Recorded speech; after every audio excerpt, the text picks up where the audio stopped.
la Administración es repetir ese pago contra quien en el ámbito interno haya sido causante del daño. Es decir, si unos ascensores estaban en malas condiciones porque realmente la instalación o el mantenimiento no ha sido todo lo correcto, la Administración es la que va a indemnizar al ciudadano.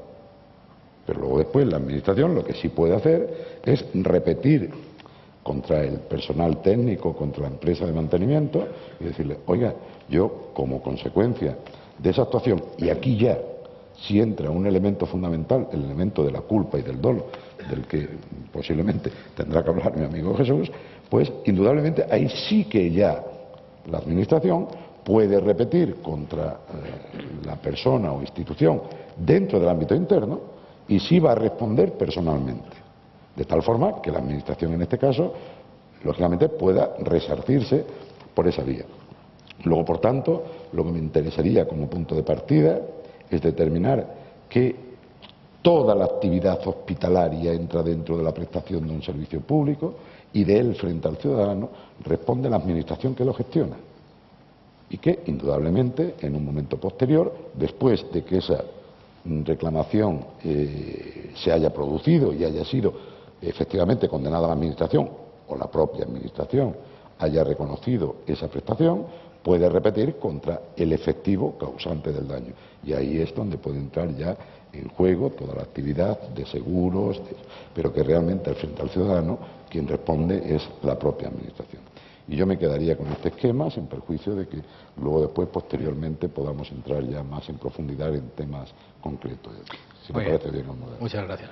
¿Cómo no me va a parecer bien? Me parece fenomenal.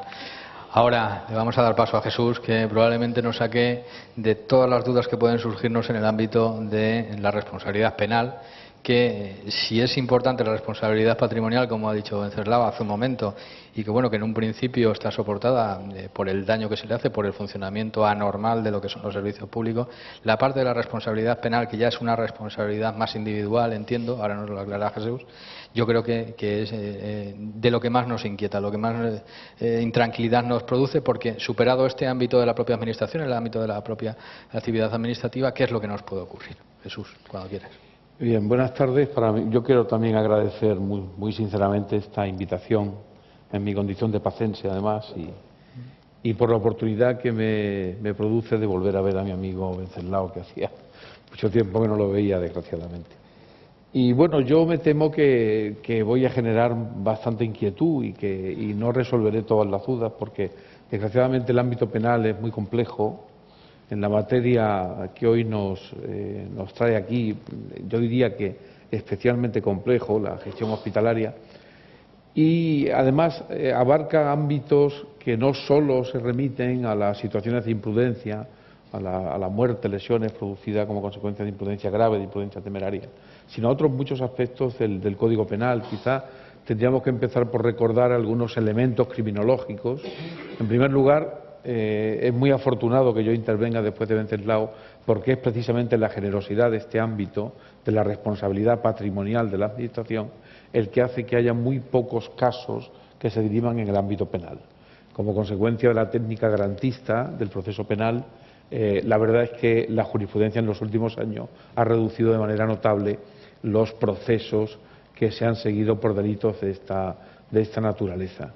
También es proclive a esta situación el hecho de que hay un solapamiento entre normas penales y normas administrativas. Y siempre que se produce esta situación, los tribunales, sobre todo los juzgados de instrucción, tienden a eludir, a huir del derecho penal para que se busque una solución que satisfaga los intereses legítimos de cualquier reclamación en el ámbito civil, en el ámbito contencioso administrativo. Esto es cierto, pero también hay que tener en cuenta otro elemento importante. El ámbito penal, el proceso penal, está sometido actualmente a grandes cambios. Esta tendencia puede corregirse en el futuro. Y hay un elemento que sí, yo creo que se produce con bastante frecuencia, y es que los hechos que producen resultados negativos que afectan a una pluralidad de personas, los delitos masa, los delitos que afectan a una colectividad donde se ven implicados intereses difusos, con una carga social muy potente en los medios de comunicación, sí suelen derivarse al ámbito penal, donde se reclama una actuación más enérgica por parte del Estado y una dosis de ejemplaridad que no siempre se conjuga adecuadamente con el principio de culpabilidad y con la proporcionalidad que debe de inspirar al proceso penal. Mire usted, el resultado puede haber sido negativo, pero esto no tendría por qué ser un elemento decisivo para elegir la jurisdicción penal, que en definitiva, como ustedes saben, es la última ratio, la que tiene que intervenir cuando todas las demás instancias del Estado, en el ámbito administrativo o en el ámbito jurisdiccional, han fracasado. Pero bueno, estos elementos criminológicos son reales, yo creo que los podemos compartir todos, e incluso yo le añadiría uno más. A veces hay una patente instrumentalización del proceso penal con la finalidad de obtener un buen posicionamiento de cara al resarcimiento que puede pedir cualquier colectivo, cualquier parte legítimamente interesada, ¿no? No es tanto el que cualquier técnico pueda haberse abocado a sufrir una acusación, sino el tiempo de instrucción criminal en el que puede estar incurso en un proceso, y esto le puede generar a él, a una corporación determinada, un daño verdaderamente notable, teniendo en cuenta la lentitud de la instrucción criminal en España y otros problemas que ustedes saben perfectamente, incluso la difusión pública de los datos del sumario, etcétera, ¿no? Bien, dicho esto, el concurso del derecho penal tiene que ver con lo que se ha puesto anteriormente de manifiesto, con las formas de imprudencia grave. El Código Penal del 95 ha eludido el sistema tradicional que tenía el derecho español, que era un sistema de incriminación abierta, es decir, había un delito que castigaba la imprudencia temeraria o la imprudencia antirreglamentaria, y luego dogmáticamente, doctrinalmente, la jurisprudencia del Tribunal Supremo decidía si un delito se podía cometer por imprudencia o no. Por ejemplo, una violación pues no se puede cometer por imprudencia, o un delito de malversación de caudales públicos, aunque bueno, en algún caso sería discutible, ¿no? Sin embargo, un delito de homicidio sí, o un delito de lesiones. Y este sistema de incriminación abierta dio paso en el año 95 a un sistema de incriminación cerrada, donde los tipos penales que admiten formas imprudentes están específicamente tasados en el Código Penal. Los casos paradigmáticos son el homicidio, tal y como acabas de señalar, del 147, las lesiones y bueno, y alguna otra figura, los daños, naturalmente. Al margen de la posibilidad del concurso de la imprudencia grave, de la antigua imprudencia temeraria en la gestión hospitalaria, hay otras muchas tipologías delictivas que se pueden ver afectadas por esta actividad. Por ejemplo, los delitos contra la intimidad. El tratamiento de la información hoy día se hace a través de operaciones informáticas de una gran complejidad en la que la ingeniería juega un papel decisivo, y la utilización de esta información con fines ilícitos puede generar una responsabilidad penal grave. No solo por la utilización de datos que procedan de la historia clínica, sino por la negligente destrucción de archivos, y sobre este particular sí hay bastantes precedentes o situaciones que han dado lugar a pronunciamientos en la jurisdicción penal. Y en tercer lugar, también hay otro ámbito delictivo de enorme vigencia con respecto a la gestión hospitalaria, que es el incumplimiento de la normativa en materia de prevención de riesgos laborales. Los delitos contra los derechos de los trabajadores se refieren a este apartado en tres preceptos: el artículo 316, 317 y 318 del Código Penal. El primero es lo que llamamos los penalistas un delito de propia mano, un delito especial que solamente pueden cometer aquellas personas que están obligadas activamente a cumplir con la normativa en materia de prevención de riesgos laborales, y bueno, esto comporta una responsabilidad penal. Luego el Código ha establecido una forma imprudente, la posibilidad de que este delito se cometa por imprudencia, en el artículo 317. Esta tipología es de las más complejas que hay en el Código, porque es un delito omisivo y al mismo tiempo imprudente, y establecer la delimitación entre una conducta y otra es un verdadero problema de una intensidad verdaderamente acusada, ¿no? Pero bueno, la tipología está en el Código Penal, se ha convertido en cierto modo en un tipo residual. Muchas veces los tribunales, cuando tienen alguna duda y no quieren o no pueden o no ven claro no ven clara la condena por el tipo doloso, de una manera no siempre correcta, en mi opinión, se acude a la tipología culposa. Y luego habría otro precepto, el 318, que lo que hace es referirse a la responsabilidad de las personas jurídicas, que es otro tema del que también tendríamos mucho que hablar, ¿no? Pero no solo estos son los ámbitos delictivos que pueden aparecer en la gestión hospitalaria. La imprudencia grave, la informática y el tratamiento automatizado de datos que vulnera la intimidad y las situaciones que acabo de citar de omisión de cumplimiento de las normas de prevención de riesgos laborales. Hay otros muchos delitos que pueden aparecer y, de hecho, aparecen con frecuencia vinculados con la gestión hospitalaria. Por ejemplo, el acoso laboral. El acoso laboral está dando lugar a investigaciones donde con frecuencia pues, se citan situaciones que pueden generar una responsabilidad penal por situaciones de mobbing, de acoso laboral. Las situaciones de las falsedades en documento público, documentos, certificaciones que se incorporan a expedientes administrativos de naturaleza pública y que pueden también generar alguna forma de responsabilidad. La omisión del deber de socorro, sobre todo en servicios de urgencia, donde a veces se pueden impartir instrucciones o normas por falta de cobertura para la atención sanitaria que puedan generar algún tipo de daño, ¿no?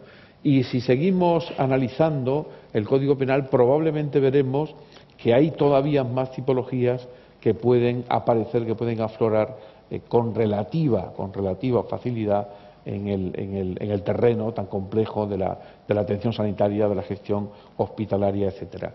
Detallar ya cuál sea la coordenada básica que la jurisprudencia del Tribunal Supremo en España viene estableciendo para cada tipo delictivo me llevaría demasiado tiempo. Bueno, en cuanto a la imprudencia, sí sabemos que la imprudencia tiene que ser la imprudencia grave, la antigua imprudencia temeraria, aquella que supone el no haber tenido en cuenta ni la más mínima diligencia que es exigible a cualquier ciudadano. Y podríamos recordar quizá la importancia que tiene la llamada imprudencia profesional. Es una imprudencia que comporta una penalidad agravada para este tipo de delitos, ¿no? Con respecto a la imprudencia profesional, era tradicional que la jurisprudencia del Tribunal Supremo distinguiera entre la imprudencia del profesional y la imprudencia profesional, refiriéndose en un caso a la falta de conocimiento, a la falta de una aptitud técnica o científica suficiente, y en otro caso refiriéndose a situaciones de desatención, de falta de cumplimiento de la lex artis, etcétera, ¿no? Hoy día prácticamente el Tribunal Supremo ya no distingue entre esta imprudencia profesional y la imprudencia del profesional, pero sí enfatiza con una penalidad agravada aquella imprudencia que es consecuencia de las especiales condiciones del sujeto activo, de su especial cualificación profesional. Cuando la cualificación profesional comporta asumir una serie de responsabilidades, naturalmente la pena se agrava y la imprudencia grave no tiene el mismo rigor en cuanto a la idea de temeridad, en cuanto a que se cumpla esa mínima diligencia debida, sino que se abre un poco más y su exigencia no sería tan intensa. Podría considerarse imprudente quizá una conducta que no mereciera en el terreno coloquial la calificación de temeraria, ¿no? Dentro de la imprudencia podríamos hablar de muchísimos más aspectos, aspectos técnico-jurídicos que se vinculan naturalmente con todo ese aparato normativo, con toda esa reglamentación sectorial que ustedes conocen también y que tiene que ser un elemento, no es un elemento del tipo penal, no son normas penales en blanco, evidentemente, pero sí son elementos referenciales que el tribunal tiene que tener muy en cuenta a la hora de evaluar la conducta del sujeto activo. La determinación de la responsabilidad es otra cuestión básica, otra cuestión fundamental. La organización nos ha puesto de manifiesto hasta qué punto influye el análisis de la estructura orgánica de cada empresa, de cada organismo. Claro, esto es otro elemento también fundamental para poder establecer a qué persona concreta hay que adjudicar la responsabilidad penal, ¿no? El debate penal no se agota aquí, nos lleva a otra cuestión fundamental que se introduce en el Código Penal Español en 1995, que es la responsabilidad de las personas jurídicas. El artículo 31 bis del Código Penal ha establecido esta posibilidad. Naturalmente se refiere a actuaciones que se llevan a cabo en provecho de una determinada organización, por administradores de hecho o de derecho o por los representantes legales. Y aquí se abre un elenco de situaciones bastante complejas. En definitiva, la responsabilidad de las personas jurídicas tiene una finalidad específica, que es el cese de la actividad delictiva, el que esa situación de riesgo, de peligro que produce un resultado lesivo no tenga lugar, ¿no? Y para ello incluso puede exigirse, aunque no haya responsables individualizados, es decir, el Código permite únicamente la exigencia de la responsabilidad corporativa, de la responsabilidad de las personas jurídicas, y establece en el artículo 129 una serie de medidas que van básicamente pues, desde la suspensión de actividad de la empresa hasta la cancelación de su labor, pasando por la prohibición de desarrollar determinadas actividades o incluso la intervención judicial. La responsabilidad de las personas